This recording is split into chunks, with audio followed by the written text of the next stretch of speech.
बात पते की लाख टके की बात पते की। नमस्कार किसान साथियों, जय हिंद, जय जवान, जय किसान। मैं आपका कृषि मित्र अनुपम तिवारी और हमारे साथी एक्सपर्ट्स आज आपका हमारे कृषि नेटवर्क के यूट्यूब चैनल पे बहुत बहुत स्वागत करते हैं। आज से करीब एक महीना पहले हमने आज ही के दिन यानी रविवार को आप लोगों के लिए कृषि नेटवर्क के यूट्यूब चैनल पे एक नई पहल की शुरुआत करी थी। बात पते की लाख टके की बात पते की। पिछले रविवार हमने बात करी थी मल्चिंग के बारे में। आप जैसे कई किसान भाइयों ने पिछले हफ्ते हमारा ऐप डाउनलोड करके और हमारे इस यूट्यूब चैनल को सब्सक्राइब करके हमारे इस नए प्रयास को जो बेशुमार प्यार दिया, उस सब के लिए हम आपके बहुत बहुत आभारी हैं। आज भी रविवार का ही दिन है, शाम के 7 बज रहे हैं और हम फिर हाजिर हैं इस सिलसिले को आगे बढ़ाने के लिए। आज हम आपके द्वारा चुने गए एक विषय पर हमारे कृषि एक्सपर्ट्स की टीम के साथ सलाह मशवरा करने के लिए आपके साथ करेंगे बात पते की। तो किसान भाइयों, इस हफ्ते आप लोगों ने हमसे जानना चाहा था कि पौधों के सामान्य विकास एवं वृद्धि हेतु माइक्रो न्यूट्रिएंट्स या सूक्ष्म पोषक तत्वों की आवश्यकता क्या होती है, ये क्यों होती है, हमें पौधों को सूक्ष्म पोषक तत्व क्यों प्रदान करने चाहिए। तो इस बहस की शुरुआत करने से पहले मैं आपको अपने जो हमारे एक्सपर्ट की टीम है उनसे इंट्रोड्यूस करा दूं। हमारे साथ है गगन जी, अनुराग जी, मनिंदर जी, प्रियंका जी और स्वाति जी। हम शुरुआत करेंगे प्रियंका जी से। प्रियंका जी, सबसे पहले तो सरल भाषा में हमें ये समझाइए कि माइक्रो न्यूट्रिएंट्स या सूक्ष्म पोषक तत्व जो हैं वो क्या होते हैं। हाँ जी अनुपम जी, माइक्रोन्यूट्रिएंट्स यानी सूक्ष्म पोषक घटक जिनकी मात्रा 1000 ppm से कम लेकिन हर एक पौधों को जरूरी रहती है। ये माइक्रोन्यूट्रिएंट जमीन में पहले से ही मौजूद होते हैं, लेकिन कई नैसर्गिक तथा मानवीय कारणों की वजह से उनकी मात्रा जमीन से धीरे धीरे कम होती जाती है। तो हमें ये माइक्रोन्यूट्रिएंट्स पौधों को उनकी आवश्यकता अनुसार पानी और खाद के माध्यम से देने पड़ते हैं। माइक्रोन्यूट्रिएंट्स पौधों की ग्रोथ, बढ़वार और स्वास्थ्य बनाए रखते हैं और उसी के साथ साथ पौधों की जो इम्यूनिटी बढ़ाने के लिए मददगार साबित होते हैं। अनुराग जी, अब मैं आपसे ये पूछना चाहूंगा कि कौन कौन से होते हैं ये माइक्रो न्यूट्रिएंट्स। जी अनुपम जी, माइक्रोन्यूट्रिएंट्स देखा जाए तो टोटल 16 होते हैं। और जैसे मैं अगर अच्छे तरीके से बताऊं तो पौधे के सामान्य विकास एवं वृद्धि हेतु कुल 16 पोषक तत्व की आवश्यकता होती है। इनमें से किसी एक पोषक तत्व की कमी होने पर पैदावार पर प्रतिकूल प्रभाव पड़ता है और भरपूर फसल नहीं मिलती।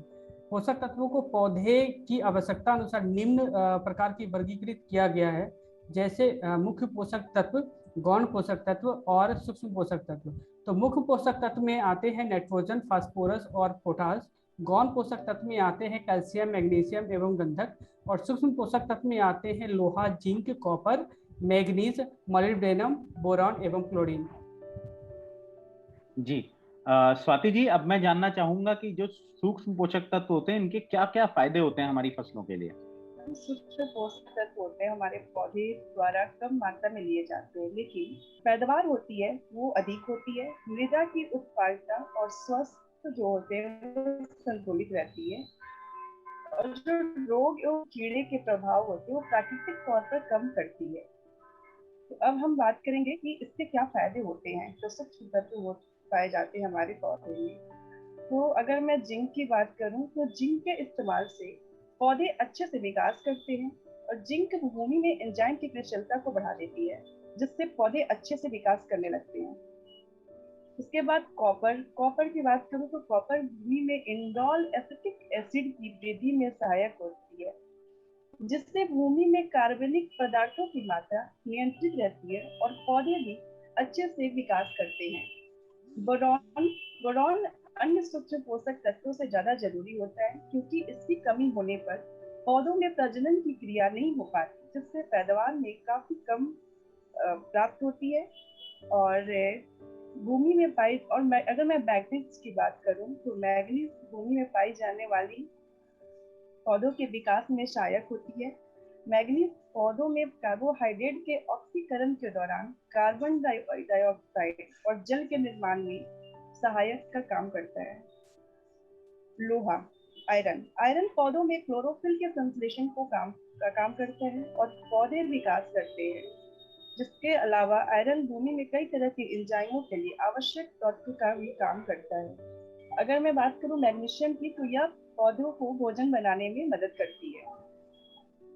जी स्वाति जी, तो मोटा मोटे तौर पे हमने जान लिया कि जो माइक्रो न्यूट्रिएंट्स या सूक्ष्म पोषक तत्व होते हैं वो क्यों जरूरी हैं हमारे पौधों के लिए। अब मैं एक एक करके थोड़ा विस्तार से जानना चाहूंगा और मैं शुरुआत करूंगा आपसे मनिंदर जी। हम सबसे पहले बोरोन की बात करते हैं। बोरोन की कमी से पौधे में क्या लक्षण होते हैं या कैसे पता चलता है कि किसी पेड़ पौधे में या फॉर एग्जाम्पल पेड़ में या फसल में बोरोन की कमी है? जी अनुपम जी, इसके जो मुख्य रूप से जो इसके लक्षण या सिम्टम हैं, तो वो बोरोन की कमी से जो सक्रिय रूप से उनकी टहनियाँ और जड़ में जो टिश्यू बन रहे होते हैं वो उनकी ग्रोथ को प्रभावित करते हैं।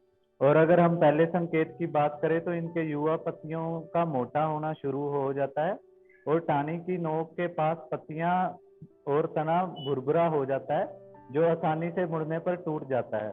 और इसके जो अन्य लक्षण हैं वो परिवर्तनशील होते हैं जो कि खेती और फसल की बढ़वार पर निर्भर करते हैं।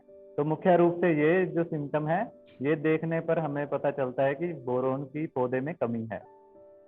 तो गगन जी, बोरोन की इस कमी को पूरा करने के लिए हमें क्या करना चाहिए? जी अनुपम जी, बोरॉन की कमी हम कई स्रोतों से पूरा कर सकते हैं। अगर हम मेनली बात करें तो जो किसान यूज करते हैं वो बोरेक्स या बोरिक एसिड का यूज करते हैं। जो बोरेक्स होता है उसमें 10.5% बोरॉन होता है और बोरिक एसिड में 17% बोरान होता है। अगर फार्मर के खेत में कमी आती है बोरान की, तो एक तो फार्मर क्या कर सकता है कि फसल को बोने के वक्त 4 किलोग्राम बोरिक एसिड प्रति एकड़ के हिसाब से खेत में डाल सकता है। और दूसरा है कि अगर फसल लगा दी है उसके बाद कमी के लक्षण दिखाई देते हैं तो फार्मर क्या कर सकता है कि बोरिक एसिड की 1 से 1.5 ग्राम मात्रा प्रति लीटर पानी में मिलाकर फसल बोने के 15 दिन बाद या फिर जब बालियां आती हैं, फूल आते हैं, उस वक्त फार्मर छिड़काव कर सकता है खेत। जी गगन जी। प्रियंका जी, अब मैं आपसे जिंक के बारे में जानना चाहता हूँ। जिंक की अगर कमी हो तो फसल में क्या लक्षण दिखाई देंगे? जिंक की कमी की वजह से पौधों में क्लोरोसिस यह समस्या पाई जाती है। क्लोरोसिस यानी ऐसा होता है कि शिराओं के बीच में जो ऊतक होते हैं वो पीले के पीले रह जाते हैं और जो उनकी नसें होती है वो हरी रहती है, जिसके कारण हमें आसानी से पता चल जाता है कि फसल में जिंक की कमी आ चुकी है। और ये क्लोरोसिस जो है ये आमतौर पर जो तने के पास की जो पत्ती है उसके आधार को प्रभावित करता है और जो पुराने पत्ते हैं इस पर इसका प्रभाव ज्यादा रहता है, तो वो जल्दी से जल्दी झड़ जाते हैं। जी प्रियंका जी, अब अनुराग जी आप मुझे ये बताइए कि जो ये कमी है इसे कैसे दूर किया जाए जिंक की? जी अनुपम जी, जिस फसल में जिंक की कमी है तो उसकी फसलों में जिंक की कमी के अगर लक्षण दिखाई दे रहे हैं तो उसमें 0.5% जिंक सल्फेट का घोल का छिड़काव 2 से 3 बार 10 से 15 दिनों के अंतराल करने से जिंक की पूर्ति हो सकती है। और जो जिंक की डिफिशियंसी है प्लांट में और उसके जो लक्षण दिखते हैं इसको मीन्स आसानी से और सही समय से ठीक किया जा सकता है। अच्छा, एक मेरा जस्ट बीच में एक अभी मेरे दिमाग में एक चीज आई, मैं आपसे ये पूछना चाहूंगा। मान लीजिए जैसे कि लक्षण नहीं दिख रहे हैं फसल में, तो क्या माइक्रो न्यूट्रिएंट या सूक्ष्म पोषक तत्व तो देने चाहिए? हाँ, जैसे अगर लक्षण नहीं भी दिख रहे हैं तो इससे किसानों को क्या करना चाहिए कि फसल के शुरुआती अवस्था में सूक्ष्म पोषक तत्व का छिड़काव करना चाहिए। फसल में फूल और फल बनने की अवस्था में सूक्ष्म पोषक का छिड़काव करना चाहिए। इससे क्या होता है कि जो न्यूट्रिएंट्स की डिफिशियंसी होती है वो पूर्ति हो जाती है और उत्पादन में वृद्धि होती है। जी अनुराग जी। स्वाति जी, अब मुझे आप मैग्नीशियम के बारे में बताइए कि मैग्नीशियम की कमी होने पे क्या लक्षण दिखाई देते हैं फसलों में या पेड़ में या पौधे में? जी अनुपम जी, मैग्नीशियम की कमी होने से पौधों की जो पत्तियां होती हैं उनके आकार में छोटी तथा ऊपर की ओर मुड़ी हुई दिखाई देती है। और अगर दलहनी फसलों की बात करूं तो उनकी जो पत्तियां होती हैं उसमें जो मुख्य उनके बीच की धाराएं होती है, पत्तियों के बीच में जो नसें होती हैं, धाराएं होती हैं, उनके बीच उस जगह पर पीलापन पड़ जाता है। तो यह मैग्नीशियम की कमी अगर ये पौधे पर दिखाई दे तो वहां पर मैग्नीशियम की कमी दिखाई देती है। जी स्वाति जी। गगन जी, अगर ये कमी हमें दिखाई दे रही है मैग्नीशियम की तो क्या करना चाहिए हमें? जी अनुपम जी, मैग्नीशियम की जो कमी आती है वो कई तरह से हम सही कर सकते हैं। एक तो जो खेत में हम गोबर की खाद डालते हैं उससे सही हो सकती है, या खेत की जो खाद होती है उससे सही हो सकती है। दूसरा, हम मैग्नीशियम क्लोराइड डाल सकते हैं डोलोमाइट डाल सकते हैं। लेकिन जो फार्मर की बात करें तो फार्मर मोस्टली क्या करते हैं, मैग्नीशियम सल्फेट आता है उसी का इस्तेमाल करते हैं। मैग्नीशियम सल्फेट 9.6% वाला आता है और इसकी 5 से 10 किलोग्राम मात्रा प्रति एकड़ के हिसाब से कमी, जिन क्षेत्रों में कमी आती है मैग्नीशियम की, उन क्षेत्रों में बुआई के समय फसल की डाल सकता है किसान। दूसरा क्या कर सकता है कि किसान 4 से 5 ग्राम प्रति लीटर पानी के हिसाब से भी मैग्नीशियम सल्फेट खेत में डाल सकता है जिन क्षेत्रों में कमी आती है या फसलों में कमी के लक्षण दिखाई देते हैं। जी गगन जी, मनिंदर जी, अब मैं आपसे जानना चाहूंगा कि जो आयन है, आयन की जब कमी होती है तो उसके क्या लक्षण दिखाई पड़ते हैं हमारी फसलों में? जी अनुपम जी, आयरन के मुख्य रूप से जो लक्षण हैं वो सबसे छोटी और नई पत्तियों में दिखाई देते हैं, और इससे पत्ती की जो शिराएं होती हैं उसके बीच में हल्का पीला या सफेद होना शुरू हो जाता है, जिसे हम टेक्निकल भाषा में इंटरवेनल क्लोरोसिस कहते हैं। आमतौर पर यह कोई शारीरिक विकृति पौधे की ध्यान देने योग्य नहीं रहती, लेकिन गंभीर मामलों में यह सबसे कम उम्र के पौधों की पत्तियां पर दिखाई देते हैं, जिससे वो पूरा सफेद और उनकी ग्रोथ रुक जाती है। जी मनिंदर जी, तो प्रियंका जी, इस कमी से बचने के लिए या उबरने के लिए हमें क्या करना चाहिए किसान भाई को हमारे? आयरन की कमी हम दो माध्यम से पूरी कर सकते हैं। अगर आपके पास ड्रिप इरिगेशन हो, ड्रिप सिंचाई हो, तो 250 ग्राम प्रति एकड़ 100 लीटर पानी में मिला के आप उसके माध्यम से दे सकते हो। नहीं तो अगर आप स्प्रे से देना चाहो तो उसके साथ भी आप दे सकते हो 1 ग्राम प्रति लीटर के हिसाब से। उसी के साथ साथ अगर आपको अच्छा रिजल्ट चाहिए तो फेरस सल्फेट 5 से 10 किलो प्रति एकड़ फसल लगाते समय खेत में आप डाल सकते हो। अनुराग जी, अब मैं आपसे जानना चाहूंगा कि जो कॉपर है, कॉपर की कमी जो हमारे फसलों में हो जाती है उसके क्या सिम्टम रहते हैं?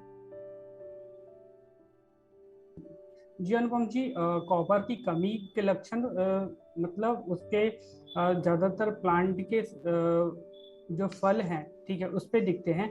और अगर मैं इसको और विस्तार से बताऊं तो तांबा की कमी के लक्षण फलों के अंदर रस का निर्माण कम होना, नींबू जाति के फलों में लाल भूरे धब्बे अनियमित आकार के दिखाई देते हैं, और अधिक कमी के कारण अनाज एवं दाल वाली फसलियों में रिक्लेमेशन नामक बीमारी का प्रकोप होता है।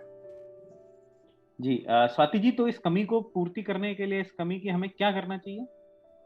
जी अनुपम जी, पौधों में कॉपर की कमी को पूरा करने के लिए आप कॉपर सल्फेट का 10 से 20 किलोग्राम प्रति हेक्टेयर जुताई के समय मिट्टी में मिलाएं और फिर जुताई करें।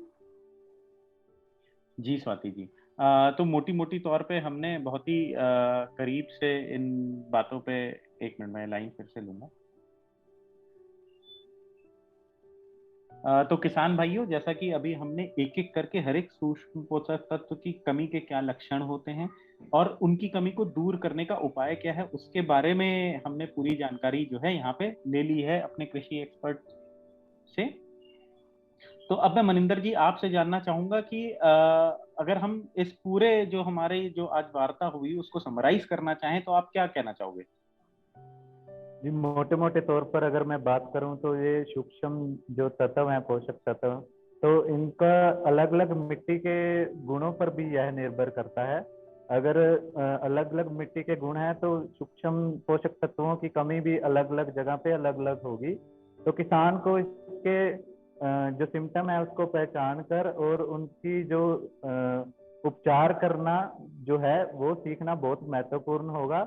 और मेरे ख्याल से आज का जो सेशन है वो प्रति जो सिम्टम है उसके बारे में काफी अच्छे से जानकारी दी गई है। तो इससे हमारे किसान भाई उससे सीखकर अपने खेत में आगे की फसल के लिए उसको उपयोग कर सकते हैं।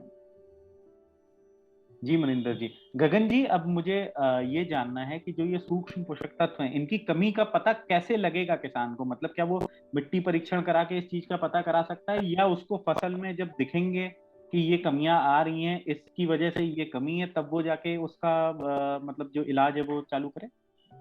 जी अनुपम जी, मेरे ख्याल से वैसे तो मिट्टी की जांच करानी चाहिए, लेकिन जब अपने भारत की बात करें तो सारे जो छोटे तत्व हैं उनका अच्छे से बताया नहीं जाता कि वो कितने प्रतिशत हैं। तो ये एक डिफिकल्टी है फार्मर को, समस्या कि वो नहीं है संभव तो नहीं कर सकता।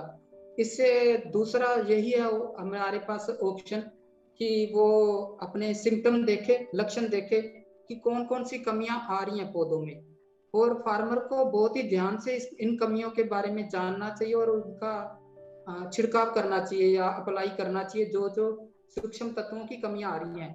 और क्या होता है कि फार्मर अगर ऐसा ही डालता रहता है सूक्ष्म तत्व, तो अगर एक तत्व की ज्यादा डोज होगी, ज्यादा मात्रा खेत में डालता है, तो दूसरे की कमी आ जाती है, जिससे समस्या ज्यादा बढ़ सकती है। तो फार्मर को, किसान को देखना चाहिए जो कमी आ रही है उसी के हिसाब से ही डालनी चाहिए। अगर हम बात करें कि आयरन अगर फार्मर ज्यादा डाल देता है, लोहा तत्व, तो उससे क्या होता है कि जिंक की कमी आ जाती है, और दूसरी तरफ अगर जिंक ज्यादा हो गया तो आयरन की कमी आ जाएगी। तो फार्मर को पूरे ध्यान से ही डालना चाहिए, जिन जिन तत्वों की कमी आ रही है उन्हीं का ही प्रयोग करना चाहिए। हाँ, लेकिन अभी जो थोड़ी देर पहले मैंने अनुराग जी से पूछा था तो वो बता रहे थे कि सारे माइक्रोन्यूट्रिएंट्स डालने चाहिए। हाँ, फिर नहीं या तो किसान इंतजार करे कि उसकी फसल में कमी आए और फिर वो माइक्रोन्यूट्रिएंट इंट्रोड्यूस करे, या शुरुआत से ही सारे माइक्रोन्यूट्रिएंट्स इंट्रोड्यूस कर दे।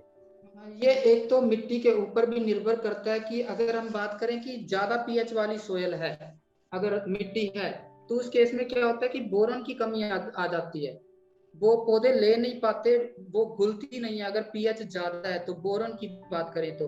और इसी तरह से अगर पीएच लो है खेत की, तो उसमें मैग्नीशियम की कमी आ जाती है। और अगर पानी की कमी आती है जिन खेतों में, तो वहां पे आयरन की कमी आ जाती है, लोहा की। जहाँ पे पानी ज्यादा लगता है वहां पे जिंक की कमी आ जाती है। तो फार्मर को अपनी मिट्टी के हिसाब से भी इसके लिए सतर्क रहना चाहिए कि हमारे खेत में किस किस चीज की कमियां आती हैं। हाँ, अन्यथा अगर फार्मर बिना इसे जाने ही खेत में डालता रहेगा, तो एक अगर तत्व पूरा हो रहा है तो दूसरे की कमी आ जाएगी या दूसरे की टॉक्सिसिटी हो जाएगी अगर ज्यादा डाल रहा है तो। हाँ, तो मेरे फिर ख्याल से गगन जी, मीन्स इसमें किसान अपनी पिछली फसल से भी सीख सकता है। अगर उसको पिछली फसल में उसके सिम्टम दिखाई दे रहे हैं तो उसी को अगली फसल में वो अच्छे से क्योर कर सकता है।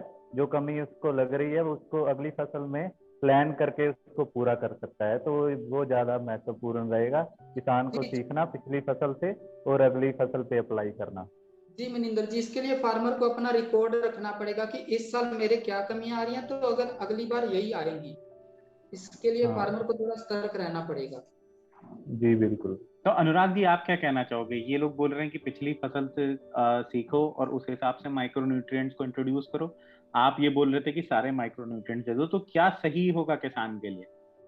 और किसानों के लिए सबसे पहले तो सही ये है कि हर एक साल में कम से कम 2 बार खेत में गोबर की खाद डालना जरूरी होता है। इससे जो भी सूक्ष्म पोषक तत्व की कमी रहती है मिट्टी में वो पूरी हो जाती है। और इसके अलावा अगर किसान कोई फसल लगा रहे हैं या सब्जी वर्गीय है या दलहनी है या अनाज वाली फसलें हैं, अगर उसमें इस तरह के कुछ डिफिशियंसी दिखते हैं तो किसान को ये करना चाहिए कि सबसे पहले तो उस डिफिशियंसी, जैसे जिंक की डिफिशियंसी, आयरन की डिफिशियंसी, मैग्नीशियम की डिफिशियंसी जो भी है, तो उसको उस समय इलाज करे दवा का, जो भी है स्प्रे के माध्यम से या ब्रॉडकास्टिंग के माध्यम से। लेकिन जो वो अगली जो फसल लगाएंगे उसमें ये बीमारी मीन्स ये डिफिशियंसी ना हो पौधे में, इसके लिए उनको सतर्क रहना चाहिए। संतुलित मात्रा में उर्वरक का प्रयोग करना चाहिए, समय से जो भी है सूक्ष्म पोषक तत्वों का छिड़काव करना चाहिए। जी अनुराग जी, आज का हमारा सेशन बहुत ही अच्छा रहा। मुझे लगता है कि जो हमारे किसान भाई हैं जो हमारा ये वीडियो देख रहे हैं उनकी काफी मदद होगी। उनकी जो फसलों में सूक्ष्म पोषक तत्वों की कमी जो उनको दिखाई देती है, उस कमी को कैसा दूर करें, उनको इस बात का पता चला। तो बहुत ही बेहतरीन सुझाव दिया आज हमारे कृषि एक्सपर्ट्स ने। मैं आप सबका हमारे साथ जुड़ने के लिए धन्यवाद देना चाहता हूँ और अपने किसान भाइयों से आग्रह करता हूँ कि आज का ये वीडियो ज्यादा से ज्यादा शेयर करें और लाइक करें, ताकि हमारे अन्य किसान भाइयों को भी माइक्रोन्यूट्रिएंट्स या सूक्ष्म पोषक तत्वों की आवश्यकता क्या होती है, कैसे इंट्रोड्यूस कराना चाहिए इनको, ये सारी विशेषताएं पता चल जाएं। अगले हफ्ते हमारी मुलाकात होगी एक नए टॉपिक के साथ, जो आप हमें इस वीडियो में कमेंट्स के माध्यम से बताएंगे। सभी जो हमारे किसान भाई हैं वो हमसे ये जानना चाहते हैं कि कपास की फसल जो उन्होंने आजकल लगा रखी है उनमें उनको कीटों की और बीमारियों की समस्याएं आ रही, पूरी समस्या है ना भारत के किसान की, वो हम यहाँ पे डिस्कस करेंगे कि किस किस जगह कौन कौन से कीटों का हमला हो रहा है और कैसे वो उनसे बचाव कर सकते हैं। ये हमारी एक्सपर्ट्स की टीम आपको बताएगी। तो बेल आइकन दबा के हमारे चैनल को सब्सक्राइब करना ना भूलिए और हर रविवार शाम 7 बजे जरूर देखिए आपका अपना शो बात पते की।